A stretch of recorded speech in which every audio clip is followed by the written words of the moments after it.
राघव उगवत्या सूर्याकडे तोंड करून उभा आहे. तो 3 वेळा उजवीकडे काटकोनात वळाला तर त्याच्या समोरची दिशा कोणती? बघा, ज्या वेळेस आपल्याला उगवत्या सूर्याकडे तोंड करून उभा आहे आणि काटकोनात वळायचे, ज्यावेळेस आपल्याला काटकोनात वळायचं असेल त्यावेळेस आपण नेहमी लक्षात ठेवायचं घड्याळाच्या सरळ दिशेने फिरायचं. म्हणजे घड्याळ असं सरळ फिरतं, म्हणजे घड्याळाच्या काट्याप्रमाणे सरळ फिरायचं. मग पूर्वेकडे म्हणजे उगवत्या सूर्याकडे म्हणजे पूर्वेकडे तोंड करून उभा आहे, म्हणजे इकडे पूर्व आहे म्हणून इकडे पूर्वेकडे तोंड करून उभा आहे. त्यानंतर काय सांगितलंय, उजवीकडे 3 वेळा.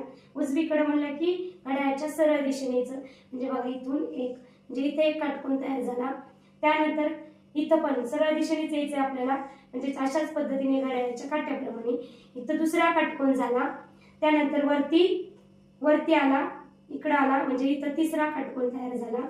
म्हणजे सरळ घड्याळाच्या काट्याप्रमाणेच यायचं उजवीकडे म्हणलं. आणि ज्यावेळेस डावीकडे म्हणतात त्यावेळेस आपल्याला घड्याळाच्या उलट्या दिशेने यायचं असतं, पण आपल्याला इथं उजव्या दिशेने यायचंय का तर उजवीकडून काढले आणि सरळ दिशेने यायचे. आता इथं तिसरा काटकोन झाला. त्यानंतर आता बघा इथं वरती दिशा, म्हणजेच वरती तोंड आलं त्याचं. मग वरती कुठली दिशा असते? उत्तर. म्हणजेच त्याचं तोंड कोणतं आहे, कुठल्या दिशेला आहे? उत्तर दिशेला.